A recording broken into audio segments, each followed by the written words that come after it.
क्या जो लोग उनके यानी कि पॉलिटिकल पार्टीज को वोट देते हैं उनके हित में काम करना, देश के इंफ्रास्ट्रक्चर पर काम करना उनकी शायद लिस्ट में ही नहीं है, तभी तो एक लटके हुए प्रोजेक्ट पर काम करने का उन्होंने कभी सोचा ही नहीं, जिसकी वजह से आज कई लोगों की जान चली गई। जयपुर में यू टर्न लेते गैस टैंकर में ट्रक की टक्कर से इतना भयानक हादसा हुआ कि कुछ देर के लिए आसपास का इलाका गैस चैम्बर में तब्दील हो गया और धधकने लगा। गाड़ियां जलती रही, चीखने चिल्लाने रोने की आवाजें आती रही।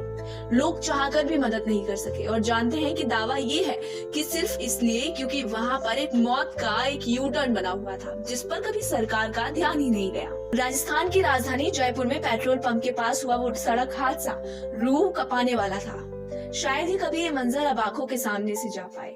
जानकारी के अनुसार धमाके और अग्निकांड में एक एक कर 40 से ज्यादा गाड़ियां आग की चपेट में आकर राख हो गई हैं। इस दौरान यात्रियों से भरी बस में भी आग लग गई और इसमें सवार 7 यात्री जिंदा जलकर मर गए।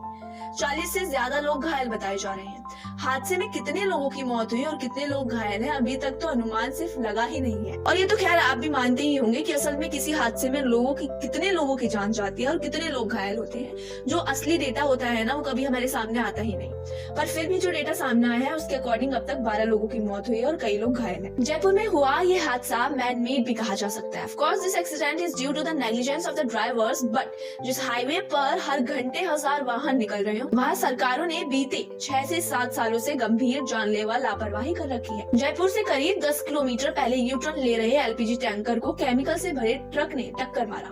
एलपीजी टैंकर के पीछे नोजल से गैस निकलना शुरू हुई और 10 सेकंड में पेट्रोल की गाड़ियां आग का गोला बन गई। जहां पर ये एक्सीडेंट हुआ वहां अजमेर की डायरेक्शन से आ रहा जयपुर की तरफ जा रहा टैंकर यू टर्न लेकर वापस अजमेर की तरफ मुड़ रहा था, लेकिन क्योंकि इस एलपीजी टैंकर को थोड़ी दूर पर रिंग रोड पर चढ़कर आगरा रोड की तरफ जाना था, यहाँ पर नेशनल हाईवे 8 यानी दिल्ली अजमेर हाईवे पर यू टर्न लेने की मजबूरी सरकार की लापरवाही का नतीजा है। अब आप सोच रहे होंगे कि मैं ऐसा क्यों कह रही हूँ, तो वसुंधरा सरकार में 2016 में रिंग रोड बनी और इसका इनॉग्रेशन 2018 के आखिर में हुआ था।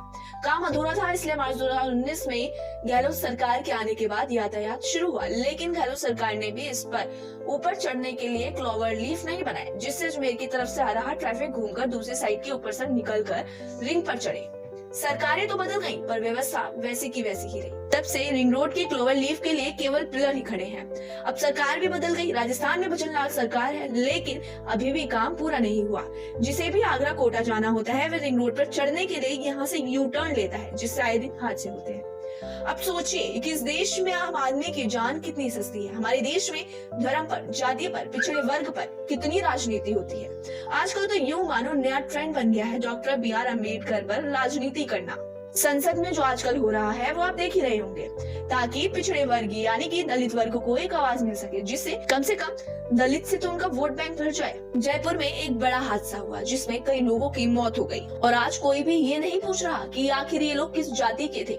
इसमें कितने ओबीसी थे, कितने दलित थे, ये वो लोग थे जिनकी जान बच सकती थी, लेकिन इस देश की व्यवस्था ने सरकार के इंफ्रास्ट्रक्चर के हाथों से लोगों को मौत के घाट उतार दिया और ये सारे लोग जलकर मर गए। सोचिए इन लोगों पर क्या बीत रही होगी, जिन्हें कभी पता ही नहीं था कि वो रात उनका वो दिन उनकी वो आखिरी रात या दिन होगा, जो आज ये कह रहे हैं कि वो अपने परिजनों का अंतिम संस्कार तक नहीं कर सकते क्योंकि ये सारे शव बिल्कुल बुरी तरह झुलस चुके हैं। अब बताओ, क्या आपको लगता है कि सरकार और सिस्टम जिम्मेदार नहीं है इन सब चीजों के लिए? अगर आपने वो क्लिप्स देखी होंगी तो शायद आपने ध्यान दिया होगा उन सभी में एक डबल डेकर बस पर जिसको काफी नुकसान पहुंचा है। इसमें 34 यात्री थे, कुछ लोगों की आंखें जल गई तो कुछ जिंदा भी नहीं बच पाए।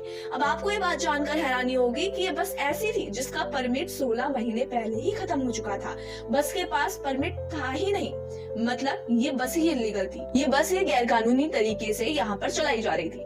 पर बात तो ये है ना कि हमारे देश में कानून को आखिर मानता ही कौन है। याद होगा जब संभल के सांप्रदायिक दंगे में 4 लोग मारे गए, सड़क से लेकर संसद तक हर जगह शोर हुआ, पर अब क्या?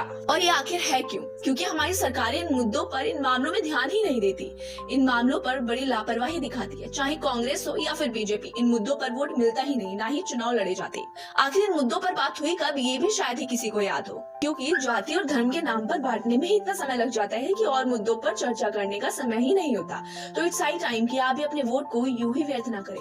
जो सरकार, जो विपक्ष आपके जीवन, आपकी लाइफ के बारे में सोचते हैं, जो कम से कम आपकी व्यवस्थाओं को लेकर थोड़ा जागरूक हो, जो कम से कम आपकी व्यवस्थाओं को लेकर थोड़ा काम करे, उसको ही वोट दीजिएगा। वरना एक दिन ये नेता लोग जाति धर्म के नाम पर सब बांट देंगे और असल मुद्दे जो है ना वो पीछे रह जाएंगे।